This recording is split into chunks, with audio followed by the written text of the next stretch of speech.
kepada Ustadz Ahmad Hasanuddin Umar. Monggo silakan Ustadz. Ya, terima kasih Pak Brisko. Assalamualaikum warahmatullahi wabarakatuh. Alhamdulillah rabbil alamin. Wa bihi nasta'inu ala umuri dunya waddin.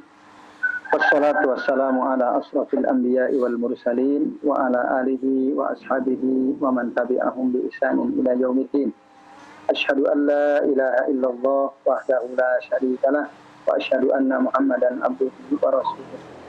Allahumma shalli wa sallim wa barik ala Muhammad wa ala ali Muhammad kama shallaita wa barakta ala Ibrahim wa ala ali Ibrahim fil alamin innaka Hamidum Majid. Rabbi shrah li sadri wa yassir li amri wa hlul 'uqdatam min lisani yafqahu qawli. Amma ba'du. Bapak-bapak dan hadirin sekalian, a'azani Allah wa iyyakum ajma'in. Alhamdulillah, puji dan syukur marilah kita haturkan kehadirat Allah Subhanahu wa taala atas limpahan nikmatnya kepada kita. Di antaranya adalah nikmat kesehatan.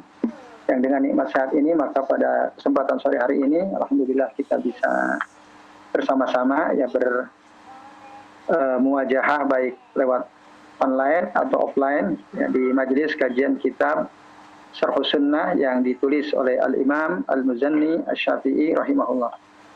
Dan insya Allah pada kesempatan malam hari ini, sore hari ini kita akan membahas mulai dari halaman 20 ya, yaitu tentang sifat-sifat Allah Ta'ala ya. Bagaimana cara kita memahami sifat-sifat Allah Ta'ala secara umum ya. Silakan dibuka halaman 20 sampai halaman 21. Al-Imam Al-Muzanni mengatakan, ya qala al-musannif wa kalimatullahi wa qudratullahi wa na'tuhu wa sifatuhu kamilatun ghairu makhluqat.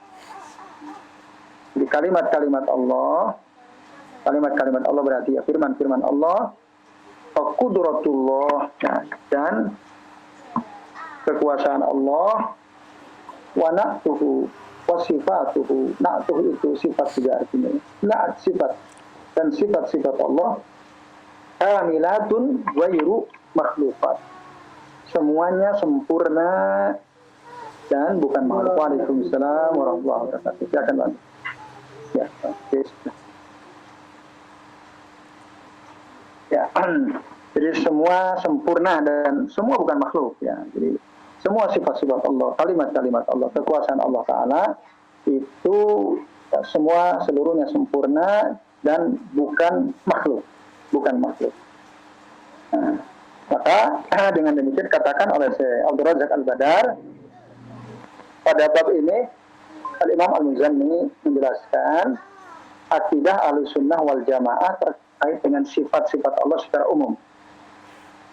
Jadi ini penjelasan tentang sifat-sifat Allah berdasarkan akidah Ahlussunnah wal Jamaah sebagaimana dijelaskan oleh Al-Imam Al-Muzanni bahwa semua sifat Allah ghairu makhluk, bukan makhluk.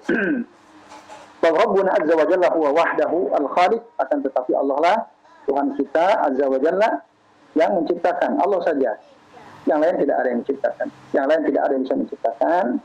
Ya, kalau ada hak cipta, kita bisa ada ya istilah hak cipta, royalti gitu ya. Ada orang buat merek atau buat produk tertentu lah ya, entah itu kue atau karya ilmiah atau apalagi ya, mesin dan seterusnya lah ya.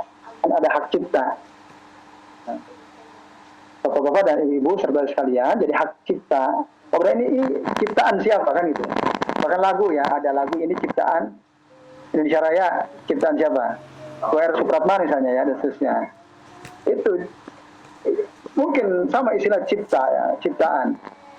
Tetapi apa yang dimaksud kata cipta kalau kita nisbatkan kepada manusia itu sesungguhnya tidaklah sama dengan ketika Allah menciptakan sesuatu. Allah menciptakan sesuatu sama sekali tidak butuh kepada yang lain. Sama sekali tidak butuh. Betul-betul orisinil ya, tidak ada ketergantungan kepada yang lain. Tapi manusia misalnya siapa? Tadi orang menciptakan karya ilmiah, buku gitu ya. Dia butuh nggak ke kertas? Dia butuh laptop ya kan? Dia butuh fotokopi, tinta, dan seterusnya. Jadi sebenarnya ciptaan bersama sebenarnya kan, dia tidak menciptakan sendiri. Nah, itulah. Jadi manusia itu meskipun dikatakan, oh ini pencipta ini pencipta ini, tapi pencipta dalam arti yang nisbi. Nisbi itu relatif, ya tidak mutlak. Sementara kalau Allah kita katakan bahwa Allah menciptakan segala sesuatu, Allah menciptakan itu mutlak sifatnya. Karena Allah tidak butuh kepada siapapun.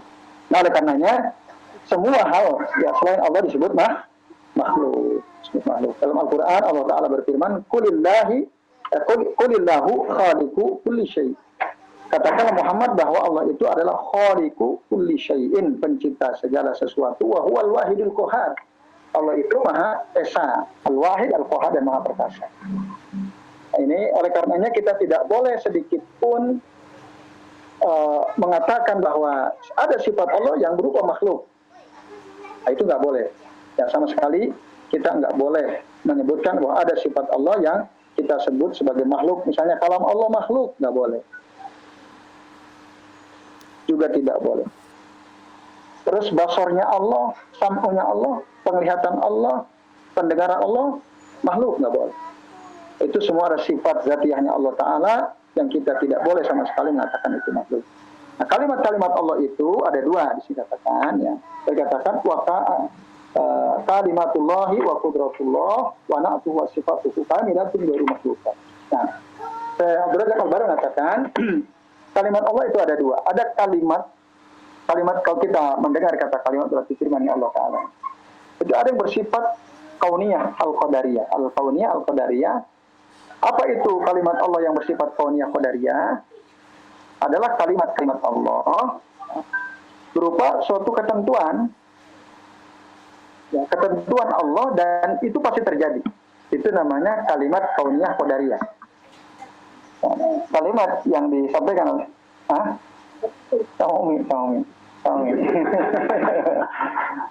Ini jangan ya. Ayo udah, minta sama Umi. Tapi nggak megang uang. Nah, jadi kalimat kauniyah qadariyah itu satu ketetapan Allah yang pasti terjadi. Tidak mungkin makhluk menghindarinya. Itu kauniyah qadariyah. Pasti terjadi dan tidak ada satupun makhluk yang mampu menghindari ya kalam Allah, kalimat Allah yang Allah tetapkan sifat kauniyah. Maka dalam salah satu ayat Al-Quran, ya, dalam surah Yasin kalau tidak salah, Allah Ta'ala mengatakan innama amruhu idza arada syai'an ayyaqula lahu kun fayakun. Sesungguhnya urusan Allah itu apabila Allah menghendaki sesuatu, Allah akan katakan kun, jadi maka terjadilah. Contoh apa kalimat Allah yang bersifat kauniyah qadariyah? Ya bencana-bencana itu. Bencana ada gunung meletus, gempa bumi, tsunami, longsor, khususnya kematian, kecelakaan. Itu orang nggak bisa menghindar. Kita nggak tahu memang. Cuma ketika Allah sudah tetapkan ya, musibah itu kena apa sih? Nggak bisa menghindar. Itu ya. Ketetapan Allah, kalau Allah udah tetapkan kena ya kena. Orang kalau sudah jatuh tertimpa tangga ya kena. Kayak ada tuh ya orang yang ceramah di gereja itu kan, semakin hancur kan, dibuka aibnya semua, ternyata nggak becus baca kitab, gitu ya. Tapi bukan main soalnya kan, belagunya bukan main orangnya. Allah buka, dan itu nggak bisa menghindar dia, nggak bisa menghindar. Malunya minta ampun. Semakin sombong dia, semakin dibuka aibnya. Nah sekarang udah. Nah, itu. Udah putus. Siapa dia? Ngapain? Di mananya? Di balai kota ya? Sering apa pernah? 2 kali. Oh, untuk karyawan maksudnya? Bukan acara. Di masjid bukan? Di masjid. Tapi teman aku yo. Terkenal dong Pak. Terkenal. Saya terkenal. Tapi saya udah keluar ya? Belum masuk. Oh belum masuk. Oh berarti tahun 2015-an awal-awal. Ya. Baru terkenal lah. Ya. Ya itu contoh ya. Artinya apa? Allah sudah tetapkan. Ya terjadi dia nggak bisa menghindar. Semakin dia menghindar, ya semakin kena itu. Itu nggak bisa. Nah ini contoh saja ya, ibroh pelajaran buat kita. Jadi bapak-bapak dan ibu-ibu serta sekalian, itu. Jadi kalimat kauniyah qadariyahnya Allah itu tidak. Kalau Allah ingin sesuatu terjadi, pasti terjadi, dan siapapun kita nggak bisa. Termasuk kebaikan juga sama begitu. Kalau Allah ingin kebaikan itu sampai kepada kita, meskipun orang tidak suka, ya pasti sampai. Pasti sampai. Orang menghalang-halangi supaya kebaikan itu nggak sampai ke kita, rezeki itu nggak sampai ke kita, pasti sampai. Itu namanya kalimat kauniyah qadariyah. Ada. Dalam tanda kutip mujizat gitu ya. Tahu-tahu oh nyampe gitu ya. Kita enggak. Tahu dapat. Nah, itu dia. Jadi itulah kalimat kauniyah qadariyah seperti itu. Yang kedua ada kalimat syariah ad-diniyah ya. Kalimat-kalimat Allah berupa aturan-aturan syariat dan ya ini terkait dengan masalah agama. Nah, kalimat Allah yang bersifat syariah qadariyah ini tidak mesti terjadi. Kalau tadi pasti terjadi, kalau ini tidak mesti terjadi. Contohnya misalnya Allah menginginkan supaya kita ini semua taat sama Allah. Maka Allah suruh atiullah wa atiur rasul. Itu kalimat syariah qadariyah. Kalimat syariah qadariyah. Allah bilang atiullah wa atiur rasul. Taatlah pada Allah kalian dan taatlah kepada Rasul. Itu kan kalimat Allah. Aturan Allah. Perkara agama. Tapi apakah semua orang taat sama Allah? Semua orang taat sama Rasul? Tidak. Nah, itu perbedaannya sih itu. Jadi kalau kalimat syariah ad-diniyah suatu ketetapan Allah tapi tidak semua terjadi. Bukan karena kelemahan Allah, bukan. Karena kejahilan makhluk. Karena kemaksiatan makhluk. Sementara kalimat kauniyah qadariyah itu pasti terjadi. Sehebat apapun dia nggak bisa menghindar. Sakit meskipun uangnya miliaran di bank, bahkan mungkin triliunan gitu ya. Rumahnya banyak, bodyguardnya banyak, mati aja, celakaan aja, sakit aja, nggak bisa menghindar dia. Itu namanya kalimat kauniyah qadariyah. Maka kita harus ingat. Nah ini ya, jangan sombong.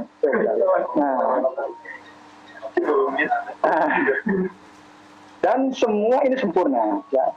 Kedua kalimat Allah baik yang kauniyah qadariyah maupun syariah diniyah semuanya sempurna. Maka Rasul pernah mengatakan ya dalam satu hadis riwayat Muslim, kata beliau, man nazala manzilan, dan siapa yang mampir di satu tempat atau menempati suatu tempat, summa qala, kemudian dia berdoa, a'udzu bi kalimatillahi tammah min syarri ma khalaq. Nah, ada kalimat tamah kan sih. A'udzu, aku berlindung di kalimatillahi tammah, dengan kalimat-kalimat Allah yang sempurna. Jadi kita berlindung pada kalimat-kalimat Allah sempurna. Nah, seandainya kalimat itu makhluk, haram kita berlindung kepada makhluk. Maka ini menunjukkan bahwa kalimat-kalimat Allah itu bukan makhluk. Itu sifat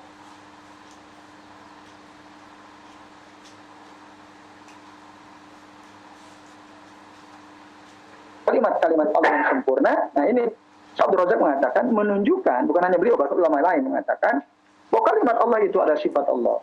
Sifat zati Allah. Sifat pilihnya Allah Ta'ala. Itu.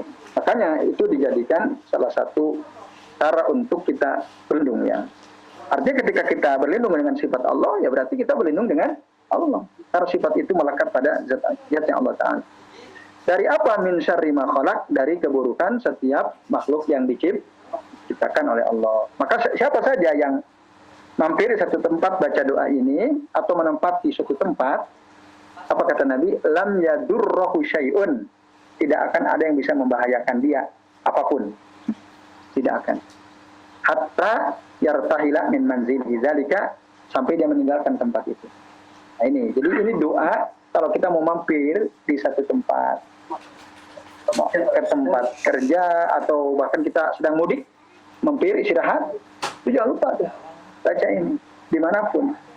Karena kita nggak tahu kita mampir minum makan, ada kesurupan. Nah kan? Pas mau pergi ya. Pas mau pergi. Ya pas kita turun.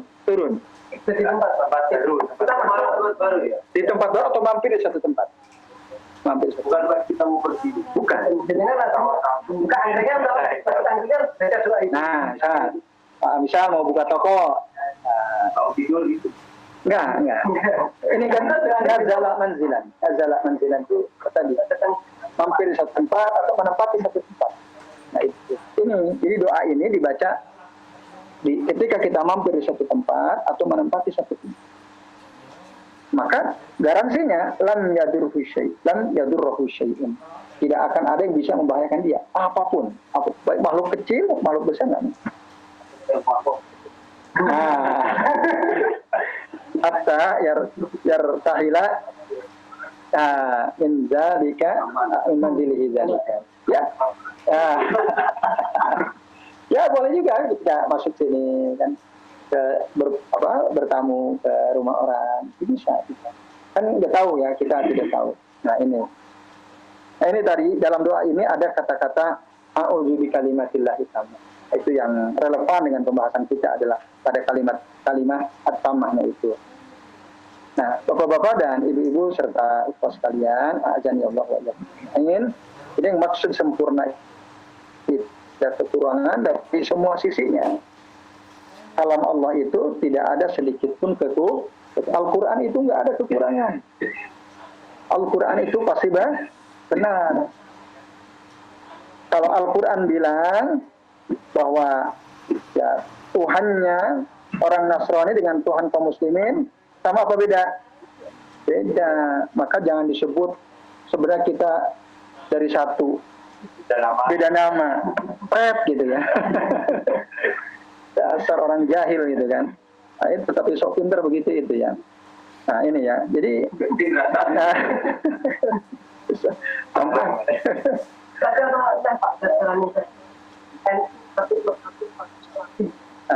belum tentu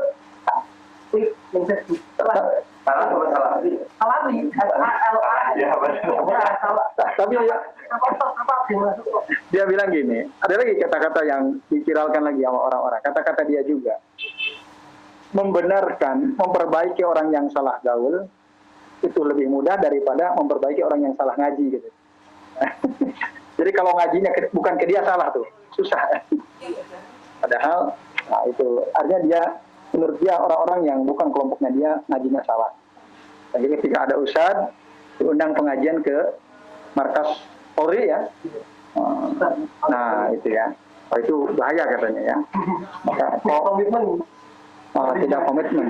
Nah ini, berarti Polri cerdas juga tuh ya dalam konteks ini ya. Mungkin maunya mereka juga yang diundang maunya ya. Nah ini ya, ya Allah ya Rabb. Nah itu, iya karena yang salah. Jadi itu harus dari kami. Penceramah harus dari kami, yang isi pengajian dari kami, kitabnya kitab kami, yang lain salah semua kan gitu. Bosnya kan bilang begitu bosnya kan. Nah ini, jadi dulu ya berlebihan mereka, dan itu namanya yuzaki anfusakum, mereka memuliakan diri mereka sendiri, dan itu dilarang dalam Islam.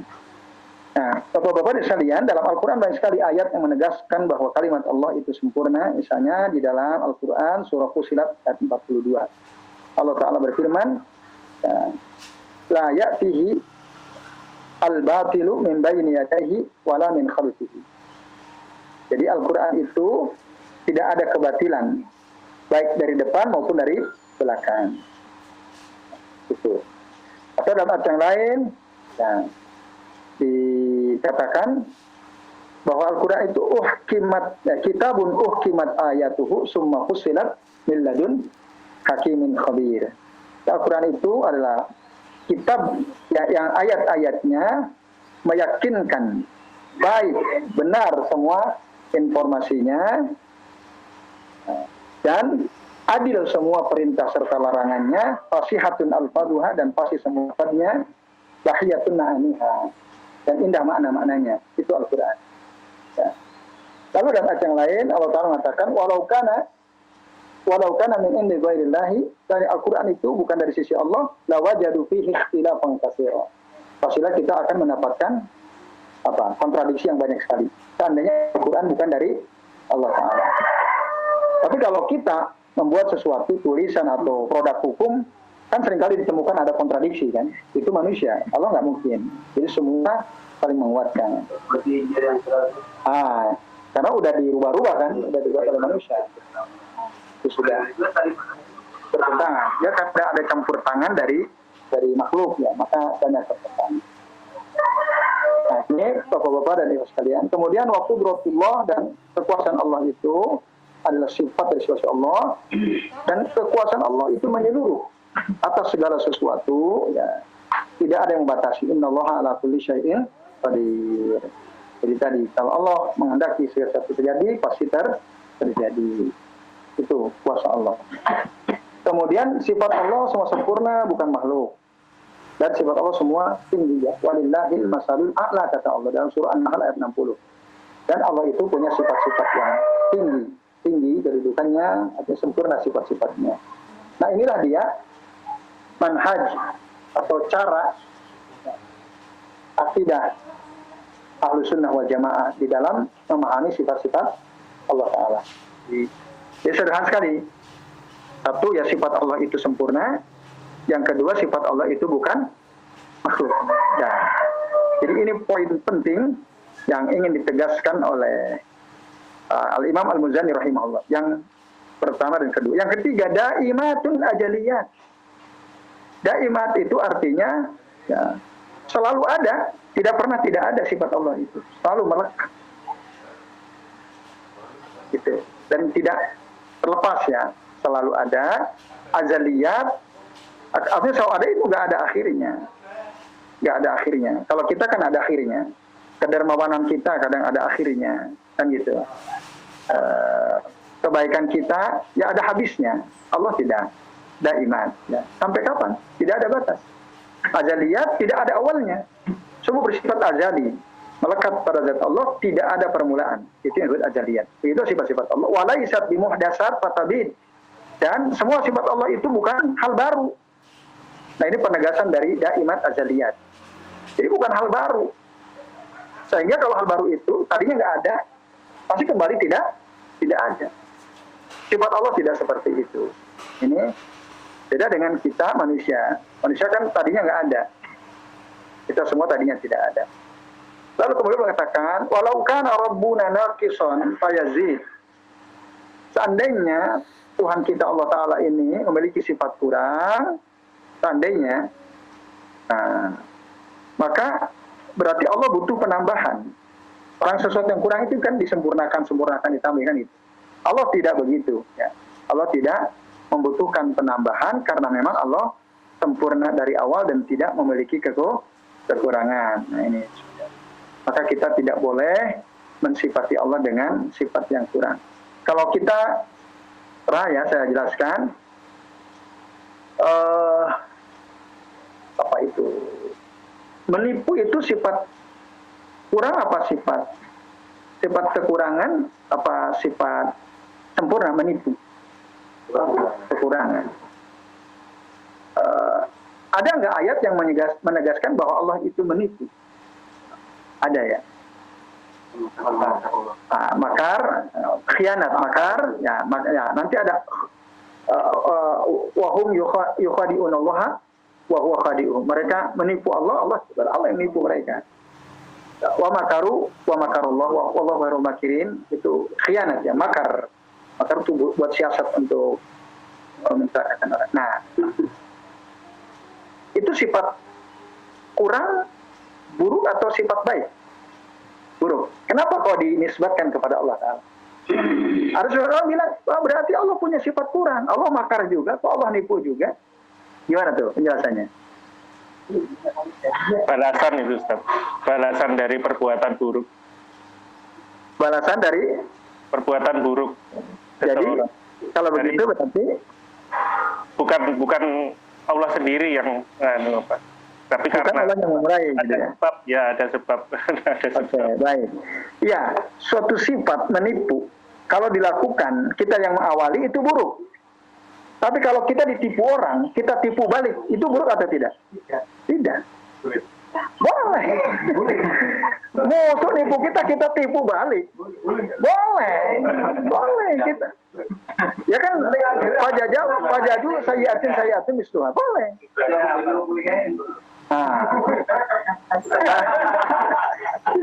Ya gitu, betul Pak Risto.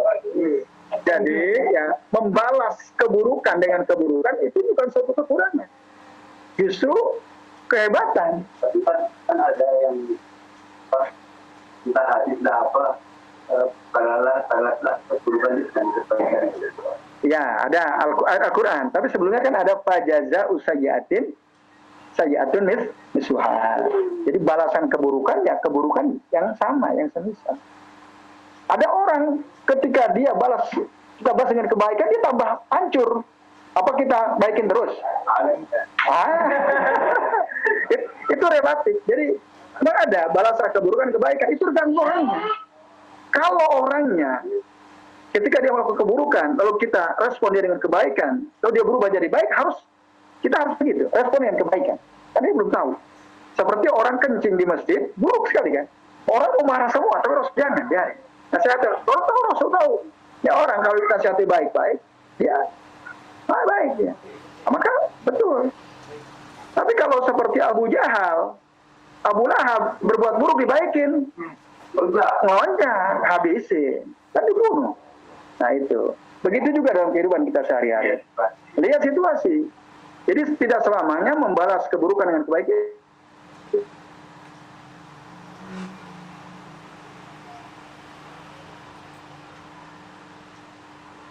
Dan sadar, maka membongkar aibnya. Kalau dia nggak dibongkar, dia sombong terus kan. Bongkar aib sekalian, dia kapok dia. Itu ada kalanya penting seperti itu. Nah ini. Baik sekali sama saya. Itu berarti emang pas. Emang begitu, pas. Tapi tidak semua orang begitu. Tidak semua orang begitu. Ya, itu betul Pak Prisko ya. Jadi itu. Jadi kalau ada sifat ayo katanya. Kau ngambil dari sini. Nggak boleh ngambil sendiri, malah ngambil. Nih, dah sana. Udah bantu dah. Gak apa-apa, tambah 2.000 nih, 4.000 nih. Ya, baik itu. Ya, jadi kalau ada sifat buruk dinisbatkan kepada Allah itu pasti dalam rangka untuk membalas. Dan itu ada suatu kemuliaan bukan keburukan. Nah, ini Bapak-bapak dan ikhwas sekalian. Kemudian jallat sifatuhu an sibhi sifatil makhlukin. Sifat-sifat Allah itu mulia dari diserupakan dengan sifat-sifat makhluk. Wa qasurat anhu fitanul wasifin.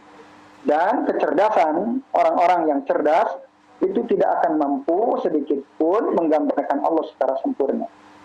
Siapa orang paling cerdas, paling luas ilmunya, paling luas pengetahuannya, itu tidak mungkin mampu memberikan gambaran tentang sifat Allah secara detail, secara sempurna. Nggak mungkin, pasti salah ukuran. Itu yang dimaksud qasurat anhu fitanu al-wasifin. Bapak-bapak sekalian.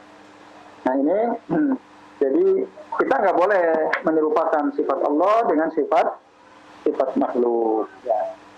Lalu Imam Ahmad bertanya, ketika ditanya siapa itu orang yang melakukan tasbih, yang kemudian disebut dengan kaum al-musyabbihun, mentasbih. Pak Ajaba, maka Imam Ahmad menjawab annahum alladzina yaqulun, ada orang-orang yang mengatakan lahu basar kabasari, lahu yadun kayadi, wa lahu qadamun kaqadami. Allah punya penglihatan seperti penglihatanku, Allah punya tangan seperti tanganku, Allah punya kaki seperti kakiku. Yaitu kaum musyabbihah. Nah, ini batil tentu saja orang-orang yang sesat. Maka kita tidak boleh menyamakan sifat Allah dengan makhluk, Bapak-bapak dan Ibu sekalian. Banyak sekali ayatnya lah. Ya. Dalam surah Al-Ikhlas gimana tuh? Ada ayat yang menegaskan bahwa Allah itu nggak sama dengan yang lain. Apa bunyi ayatnya? Dalam surah Al-Ikhlas. Walam yakul lahu kufuwan ahad. Walam yakul lahu kufuwan ahad. Atau ada yang sangat tegas ya. Dalam surah As-Surah ayat 11. Laisa kamitslihi syai'un wa huwas samiul basir. Dijelaskan. Nah, melakukan tasbih terhadap Allah itu ada dua. Menyerupakan Allah atau tasbih kaum musyabbihun itu, ya, orang yang melakukan penyerupaan itu, kata Syekh Abdul Razak Al-Badar, itu ada dua. Tapi Allah semua suci dari perbuatan mereka. Ya. Yang pertama disebut dengan tasbihun lil khaliq bil makhluk. Menyerupakan khaliq Allah sang pencipta dengan makhluk. Nah, ini tidak boleh. Misalnya tadi, kalau Allah bersemayam, berarti kan Allah seperti kita. Nah itu namanya berarti menyerupakan Allah dengan kita makhluk. Itu nggak boleh. Nah itu. Dan dua-duanya nggak boleh. Dua-duanya haram. Baik kita menyerupakan Allah dengan makhluk atau sebaliknya menyerupakan makhluk dengan Allah. Itu. Ada nggak orang yang menyerupakan makhluk dengan Allah? Kalau orang yang menyerupakan Allah dengan makhluk banyak tuh. Banyak tuh. Ya kalau kita nggak, itu orang-orang Mu'tazilah, orang-orang Asy'ariyah sebagian kan begitu, menyerupakan Allah dengan makhluk. Makanya mereka menolak Allah beristiwa di atas aras. Mereka menolak Allah punya tangan. Mereka menolak Allah turun. Apa coba basicnya? Karena tadi tasbihnya itu. Walaupun mereka, ya kami tidak melakukan, justru ente melakukan tasbih. Ketika ente menolak Allah turun, berarti kamu lagi tasbih. Kamu sadari atau tidak? Kalau kamu nggak menolak, ya sudah Allah turun. Apa bisa? Turunnya Allah sama kita kan beda. Laisa kami syai'un. Nah itu. Jadi banyak orang sebenarnya melakukan tasbihul khaliq bil makhluk. Tapi dia nggak sadar. Dan rasa benar, ini yang kacau. Kacau itu banyak. Banyak, ustaz-ustaz banyak yang seperti itu. Maka kita harus paham betul ya. Ngeri juga, betul sekali. Ini kan masalah tauhid ini. Masalah tauhid. Maka penting kita mempelajari. Nah, itu ya. Jadi harus hati-hati kita. Nah, atau sebaliknya kita menyerupakan makhluk dengan Allah, dengan Khalik. Apa misalnya? Oh, dia nggak mungkin salah. Kiai saya nggak mungkin salah. Kiai saya pasti benar kayak saya. Nah itu, ya itu keseleo lidah lah dikit, tapi tetap benar lah misalnya. ada yang ngomong gitu ya. Nah jadi, ya yang namanya kepleset lidah ya tetap salah kan. Jadi makhluk itu nggak bisa sempurna. Nah oleh karenanya kita tidak bisa. Maka ketika ada orang mengatakan bahwa kiai saya itu nggak mungkin salah, pasti benar. Kenapa dikatakan kiai saya pasti benar? Ilmunya dia luas sekali. Wah dia mengatakan ilmunya luas sekali. Terbatas nggak ilmunya? Nggak terbatas ilmunya. Tapi menyamakan ini dengan Allah. Kiai saya benar semua. Itu menyamakan kiainya dengan Allah. Itu nggak boleh. Manusia itu nggak ada yang benar semua. Ada kalanya dia keliru. Kan? Sehebat dan seluas ilmunya pasti terbatas. Ilmu kita itu mahdud. Ya jelas, dia sesat. Karena melakukan tasbih menyerupakan makhluk dengan Allah Ta'ala. Secara disadari atau tidak. Itu, Bapak-Bapak sekalian. Nah, ini nggak boleh seperti itu. Bahkan masuk kita menyamakan Rasul dengan Allah, boleh atau tidak? Tidak boleh. Tidak boleh. Tidak boleh. Maka hati-hati juga tuh. Nah, demi Allah, demi Rasulullah. Itu begitu. Sekali. Kayaknya kan wah religius banget kan. Mantap betul ya. Demi Allah dan demi Rasulullah kan. Nah ini. Nah itu. Ya. Tapi ya termasuk apa? Sholawat nariyah itu kan sebenarnya ada tasbih menyerupakan Rasul dengan Allah Ta'ala. Atau ada dalam qasidah burdah. Ya, ada qasidah burdah ditulis oleh seorang sufi namanya Al-Imam Al-Usairi. Ini masyhur dia, masyhur. Bahkan di Jogja ini ada pesantren.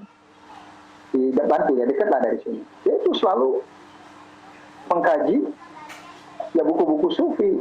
Salah satu yang dijadikan gacuan kitab yang dikajinya itu ada qasidah burdah itu.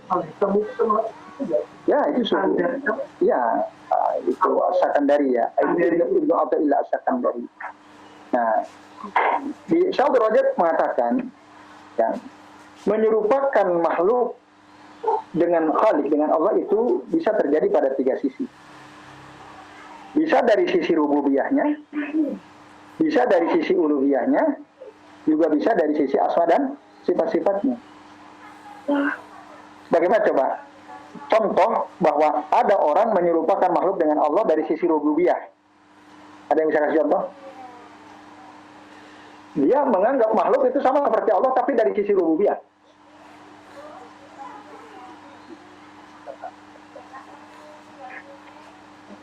Apa coba contohnya? Itu menuhankan Dajjal itu, Ustaz. Apa? Menuhankan Dajjal itu. Dari sisi rububiyah. Dia bisa menciptakan. Manusia aja lah kita, sesama kita misalnya. Ada nggak contoh orang menuhankan, menyamakan dia seseorang seperti Allah tapi dari sisi rububiyah? Rob. Rububiyah itu kan terkait dengan apa? Penciptaan, kekuasaan, dan pemeliharaan, pengaturan. Coba apa contohnya misalnya? Kalau bukan karena kiai itu nggak akan sendiri. Kalau bukan karena kiai itu, nah misalnya pesantren ini nggak akan sebesar ini, gitu kan? Kepuasan saya. Atau ya itu lebih hebat lagi tuh, lebih hebat lagi kebatilannya maksudnya. Nah ini contoh. Kalau bukan karena saya, ini kampung ini nggak akan semaju ini. Pengen saja datang dia. Itu contohnya ya. Jadi itu contoh seseorang tidak sadar dia sedang menyerupakan makhluk dengan Allah dari sisi rububiyah. Itu. Nah itu ya contohnya. Kalau bukan karena pawang hujan itu,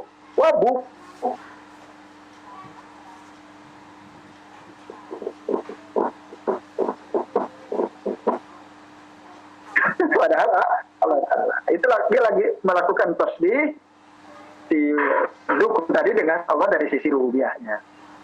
Ada juga yang melakukan tasbih ya. Kalau memuji orang yang berjasa itu bagaimana, Ustaz? Contoh gimana misalnya? Ya atas jasa Bapak A gitu, maka apa namanya? Saya bisa jadi begini. Saya bisa jadi begini misalnya, atau masjid ini bisa berdiri gitu. Kalau atas jasa gitu bagaimana? Atas jasa, ya bisa cerita, intinya jangan lupa Allah Ta'ala. Ya, qadarullah ya, karena ini ketentuan Allah, disebabkan karena jasa atau bantuan atau donasi dari Bapak ini, alhamdulillah masih bisa. Ini bisa jadi. Nah itu nggak ada masalah. Nggak ada masalah. Kan nggak sebut dulu Allah atau alhamdulillah ya. Qadarullah itu ya. Qadarullah itu. Ya, gitu. Jadi intinya kita tidak sama sekali tidak melupakan Allah Ta'ala. Ini semua karena Allah. Allah itu musabbab. Sementara donatur itu sabab. Musabab, ada sabab. Ada musababnya Allah, sabab si donatur. Gitu. Yang mewujudkan sabab itu yang musabbab, Allah itu. Karena Allah menghendaki ada si donatur itu. Nah, jadi kita harus ingat sama Allah. Itu selama kita ingat sama Allah, maka tidak ada masalah. Jangan sampai seakan-akan ini karya inilah. Kalau nggak ada dia nggak mungkin jadi. Nah itu kata-kata kalau nggak ada dia, ini mesti nggak mungkin jadi. Memastikan. Kalau nggak ada dia, emang.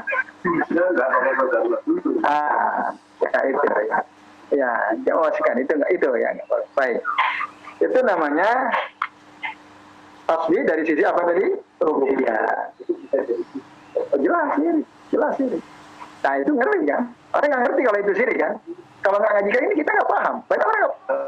Nah, jadi emang makanya Rasul bilang kan, inna syirka akhfa min dabi bin namli ala sofati sauda fi zulmatil syariah. Ya masih 5 menit lagi ya. Baik. Lalu yang kedua, tasbih makhluk dengan Allah dari sisi uluhiyah. Uluhiyah itu dari sisi peribadatan, ibadah.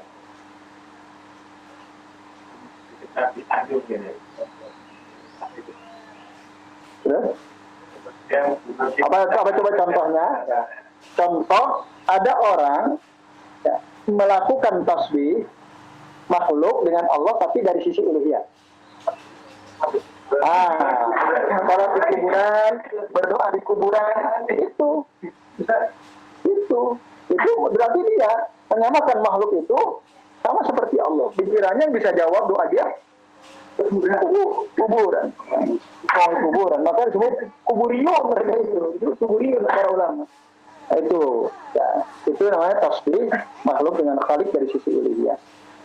Kemudian yang terakhir, tasbih makhluk dengan khalik dari sisi asma dan sifat. Apa contohnya? Menyamakan makhluk dengan Allah dari sisi sifat.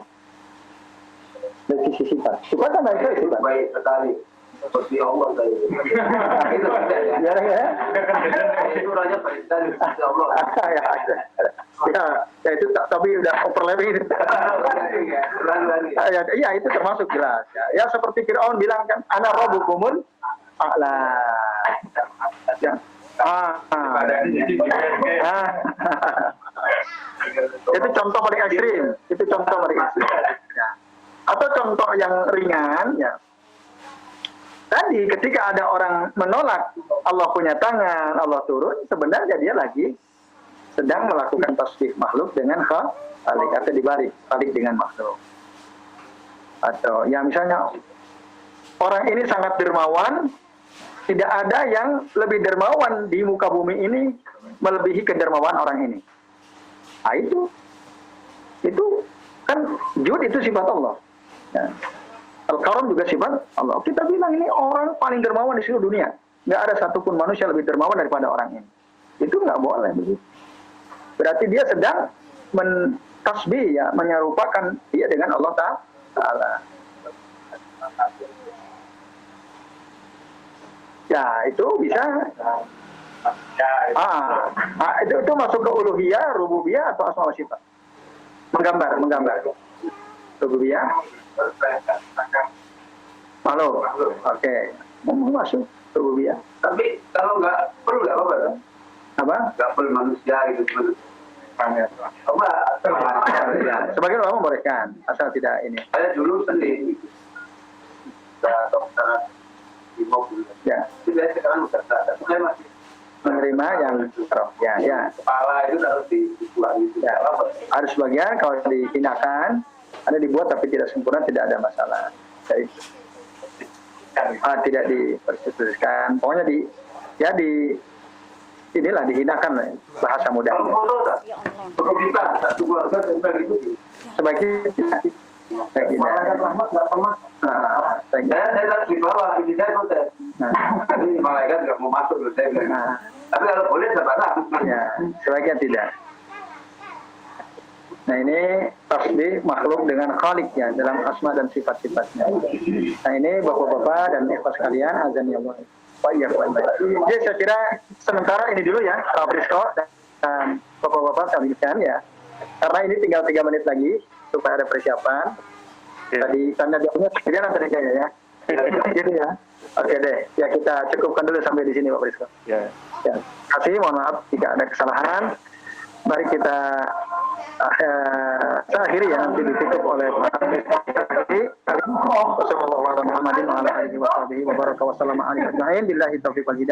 Wassalamualaikum warahmatullahi wabarakatuh. Waalaikumsalam warahmatullahi wabarakatuh.